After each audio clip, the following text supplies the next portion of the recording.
মুর্শিদাবাদের সালার ও সংলগ্ন বিভিন্ন গ্রামে সাপের ছোবলের আশঙ্কায় একদিনে অসুস্থ হয়ে পড়েছে মোট ৮ জন। তাদের দ্রুত উদ্ধার করে সালার প্রাথমিক স্বাস্থ্য কেন্দ্রে ভর্তি করা হয়েছে। চিকিৎসকদের পর্যবেক্ষণে রয়েছে সকলেই, তবে প্রাথমিকভাবে এখনও নিশ্চিত নয় প্রত্যেককে সত্যি বিষধর সাপ ছোবল মেরেছে কিনা। প্রয়োজনীয় পরীক্ষা ও পর্যবেক্ষণের পরই বিষয়টা স্পষ্ট হবে। অসুস্থদের মধ্যে থেকে এক কিশোরের কাণ্ড ঘিরে চাঞ্চল্য ছড়িয়েছে। উজনিয়া গ্রামের ফারহান শেখ বাড়ির বাথরুমে যাওয়ার সময় একটি সাপ দেখতে পেয়ে সেটিকে জ্যান্ত অবস্থায় হাতে ধরে ফেলে। পরে সতর্কতামূলক ব্যবস্থা হিসাবে তাকেও হাসপাতালে নিয়ে আসা হয়। এদিকে কাগ্রামের কৌশিক গড়াইয়ের শারীরিক অবস্থা অবনতি হওয়ায় তাকে উন্নত চিকিৎসার জন্য মহকুমা হাসপাতালে স্থানান্তরিত করা হয়েছে। শালার প্রাথমিক স্বাস্থ্য কেন্দ্রে চিকিৎসক ডক্টর নূর আলম সকলকে সতর্ক করে জানিয়েছেন, কোনো অবস্থাতেই জ্যান্ত সাপ হাতে ধরা উচিত নয়।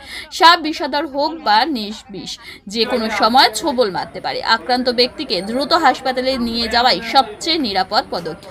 ঝাড়ফুঁক বা কুসংস্কারের উপর নির্ভর না করে চিকিৎসকের পরামর্শ নেওয়ার আবেদন জানিয়েছে তিনি। ভিডিওটি দেখুন, মতামত জানান কমেন্টের মাধ্যমে। বাংলার সব গুরুত্বপূর্ণ খবর সবার আগে পেতে লাইক, শেয়ার এবং চ্যানেলটি সাবস্ক্রাইব করতে ভুলবেন না। ও বাথরুমে যাচ্ছিল, তো বাথরুমের পাশে এবার একটি সাপ দেখেছিল, যে সাপটাকে নিয়ে হাতে জাস্ট ধরেছে।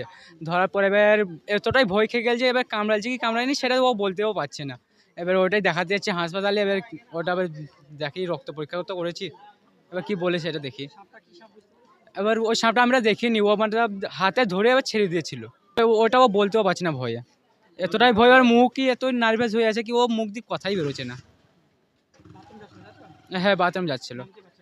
বাচ্চাটার নাম ফারহান, বাড়ি চুনসরোয়ার 4। আমি ওর খালাতো ভাই হচ্ছে। হ্যাঁ, স্যালাড নিয়ে যাচ্ছি। ডাক্তারবাবু রক্ত পরীক্ষা করতে বললো, একটা ইঞ্জেকশন দিল, আর রক্ত পরীক্ষা চলছে, 9টা 4-এ দেবে। তো ওটা আমি জানি না, মাঠে গেছিল, বলছে যে কিছু সাপে না কিছু দেখেনি, লাইন মারার পর দেখতে পাই দাগ আছে, কাটার দাগ বোঝাইছে। আমার নাম কৌশিক গনাই, কাকগ্রাম।